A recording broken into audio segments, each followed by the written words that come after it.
Oh. Donc, la parashat Shlach Lecha, il y a beaucoup de choses à parler. Le sujet majeur, bien évidemment, c'est l'envoi des explorateurs. Donc, Moshe Rabbeinu va envoyer des explorateurs visiter la terre d'Israël pour se préparer à y rentrer et à faire la guerre de conquête de la terre d'Israël. Alors, il y a beaucoup de choses à parler sur cette paracha, mais il y a des questions connues qu'on va essayer peut-être d'y répondre en donnant peut-être un chemin de réflexion, une piste de réflexion qui pourrait être adaptée peut-être à notre vie actuelle à travers cet épisode des explorateurs.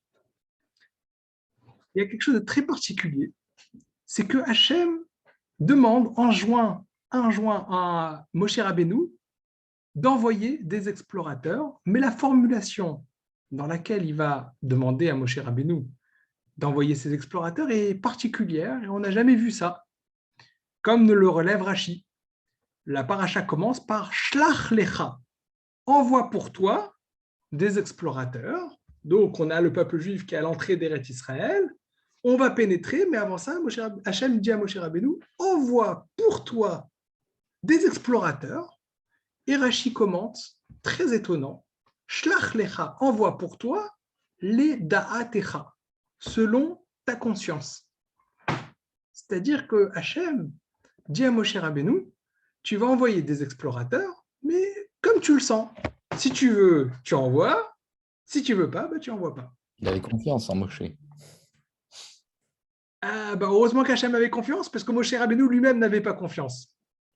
Comme on le sait, donc il a choisi 12 personnes, et parmi les 12 personnes, il a nommé son élève Yoshua, sauf que Yoshua ne s'appelait pas Yoshua, il s'appelait Oshéa. Alors comment ça se fait qu'il s'appelle Yoshua? Parce que Moshe Rabbeinu a changé son nom en lui rajoutant la lettre Yud du nom de Dieu avant qu'il parte à cette mission. Qu'est-ce qu'il y a de particulier? Pourquoi juste avant? Et les Chachamim nous disent pourquoi? Parce que Moshe Rabbeinu savait pertinemment que cette mission était vouée à l'échec et il voulait sauver Yoshua, que Yoshua ne fasse pas partie de cet échec et que soit préservé par le nom de Dieu. Donc, très étonnant. Nous avons premier élément, Hachem, qui donne comme commandement, enfin c'est un commandement assez particulier, on ne sait même pas si on peut le définir comme étant un commandement. Il dit à Moshe Rabbeinu, envoie pour toi des explorateurs, comme nous explique Rashi, les da'atecha selon ta conscience. Si tu veux, tu envoies. Si tu veux pas, tu envoies pas. Or, Moshe Rabbeinu a le libre arbitre et le choix sur cette mission. Il sait pertinemment que cette mission est vouée à l'échec, puisqu'il protège Yoshua de Hatzat Ameraglim, du conseil de ses explorateurs, c'est-à-dire qu'il sait que cette mission est vouée à l'échec, et malgré le fait que Hachem lui avait donné le choix, il a quand même fait, sachant que ça allait mal terminer, ça allait être un fiasco. Donc on peut se demander pourquoi Hachem a donné ce commandement sous cette forme. Et deuxièmement, si Moshe Rabbeinu avait le choix et qu'il sait que ça part au fiasco, arrête l'affaire tout de suite. Qu'est-ce que c'est que cette histoire? Voilà les questions qu'on peut commencer en débutant cette paracha. Alors, on ne va pas faire des grands développements et rentrer dans tous les détails, etc. Je vais aller directement, pour aller droit au but, sur l'explication du Netziv de Rav Naftali Tzvi Berlin sur cette explication, sur ce passage, qui est en réalité un passage principal et majeur du livre de Bamidbar, et qui est en réalité une transition totale dans le peuple juif. Ça va être la transition de la manière de se comporter du peuple juif.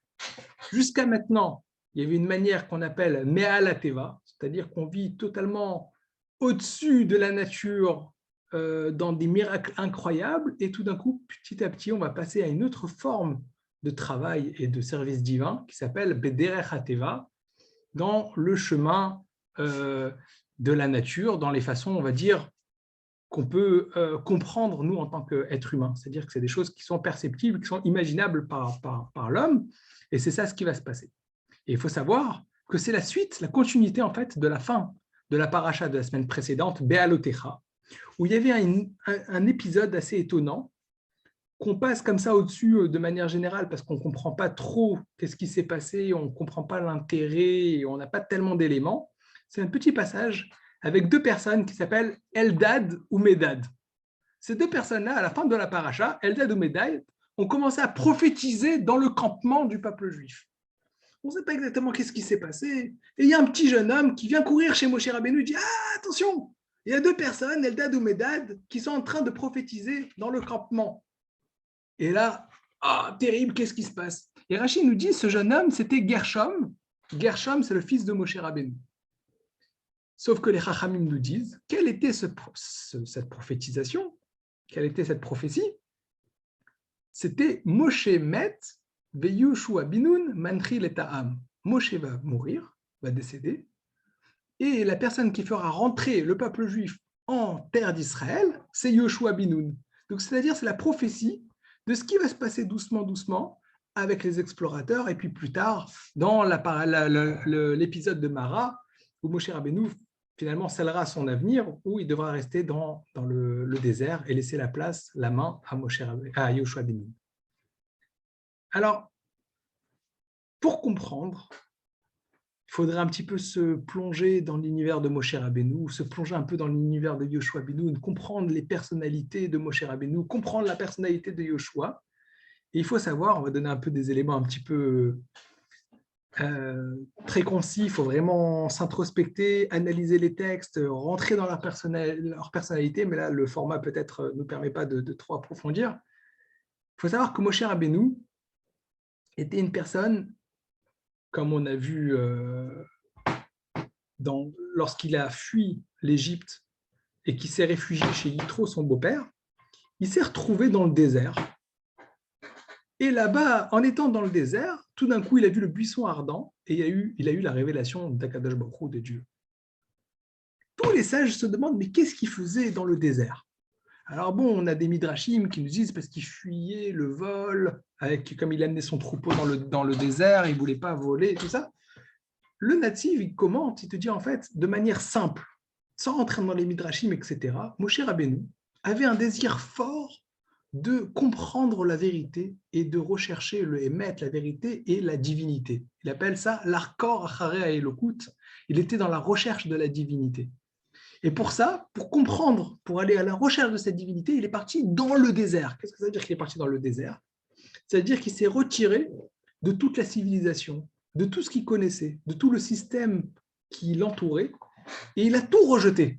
Donc, c'est-à-dire qu'en fait, il a enlevé toutes les futilités autour de lui pour aller chercher la vérité pure. Et c'est comme ça, avec tout le travail de Midot, tout le travail il a forgé son caractère, il était humble, c'est comme ça qu'il est arrivé à rencontrer Hachem. Tandis que Yoshua, c'est quelque part un peu le contraire. Je ne vais pas donner trop d'éléments, il y a des midrashim qui nous rapportent que Yoshua, en réalité, c'est quelqu'un qui connaissait la matérialité. C'était le contraire de Moshe Rabbeinu. Mais c'est le disciple de Moshe Rabbeinu. Et en fait, on peut expliquer comme ça. Moshe Rabbeinu, il a connu la perfection, il a connu la spiritualité la plus forte, et le monde matériel était pour lui futile. Mais ça, c'était compliqué. Le peuple juif avait du mal à percevoir le message de Moshe Rabbeinu, parce que eux, ils étaient dans une réalité. Ils n'avaient pas connu cette spiritualité que Moshe Rabbeinu essayait de leur faire transmettre.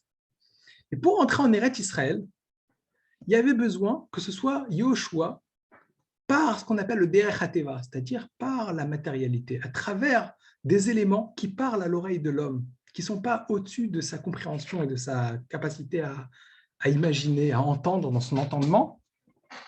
Yoshua Binun a réussi à adapter le discours de Moshe Rabbeinu à des outils perceptibles par l'oreille humaine, étape par étape, en étant conscient de la réalité. C'est ça la différence entre Moshe Rabbeinu et Yoshua. Et c'est ça ce qui va se passer en fait dans la paracha. C'est que Moshe Rabbeinu a compris le besoin du peuple juif. Il savait très bien que ça allait partir au fiasco. Il savait très bien que ça allait être compliqué. Mais il avait compris qu'il fallait utiliser le langage des hommes. qui est de partir explorer pour aller se rendre compte de comment on va faire la guerre. Il savait que ça allait partir au fiasco parce que lui, il connaît les futilités, il sait que tout ça, ça ne sert à rien. Moi, je sais comment ça va marcher, c'est avec les miracles de Dieu. Il savait ça, Moshe Rabbeinu. Et pourtant, il a quand même permis que ces explorateurs partent malgré le fiasco, parce qu'il fallait utiliser un langage humain. Et pour ça, c'est pour ça qu'il a protégé Yoshua, qui était le garant de ce chemin-là, et qui, lui, il savait maintenant, Moshe Rabbeinu, que ce serait Yoshua maintenant qui allait prendre la suite, qui allait rentrer dans le peuple juif. C'est pour ça qu'il a décidé de le préserver et de justement lui donner comme ça, de commencer à faire le passage de la main pour plus tard, après, qu'il pourra le faire justement dans ce chemin-là, dans le Derer Ateva, dans le chemin de la matérialité. Alors, j'avais dit dans l'introduction qu'on allait essayer, on va conclure sur ça, essayer de comprendre qu'est-ce qu'on peut tirer, nous, comme enseignement dans notre quotidien, dans notre façon d'appréhender la Torah, notre service de Dieu. Qu'est-ce qu'on peut faire de ce passage Qu'est-ce qu'on peut faire de ce passage, justement, de l'envoi des explorateurs? Il me semble que dans la vie, nous avons des grands projets merveilleux, planifiés. Des grands projets de Torah, des grands projets d'éducation, des grands projets de mitzvot. Et on veut s'atteler et on va rentrer dans ce projet-là. Et tout d'un coup, on fait face à une réalité qui est compliquée. Et tout d'un coup, on est face à un dilemme. Comment ça se fait que ça ne marche pas? J'ai envie de faire des choses extraordinaires, des choses incroyables. J'ai plein de projets, plein de plans. Je suis en train de me rapprocher d'Akadosh Baruch Hu. Je veux rentrer dans la dvékout, me lier à Dieu. Mais la réalité me l'empêche. J'ai des obstacles dans la réalité. Et on a l'impression que la réalité, elle vient s'opposer à notre projet. Il me semble qu'on peut tirer cet enseignement de la complémentarité entre Moshe Rabbeinu et Yoshua. Moshe Rabbeinu, il vient et nous dit, oui, c'est vrai, ton projet, il est parfait, il est génial, c'est super. Ça, c'est le projet de Moshe Rabbeinu. C'est la perfection. Mais il faut savoir que cette perfection, on ne peut pas l'imposer sur la réalité. On ne peut pas l'écraser sur une réalité. La réalité, elle s'offre à nous. Il faut réussir à composer avec cette réalité pour l'amener étape après étape, doucement, doucement, vers cette perfection, vers ce travail divin, vers cette étude de la Torah, vers cette... Et ce n'est pas forcément opposé. C'est deux situations qui vont se compléter. Et ça, je pense qu'on peut apprendre ça de Moshe Rabbeinu et de Yoshua. Voilà, je pense que c'est un message qu'on peut tirer de la paracha. Zach, merci beaucoup.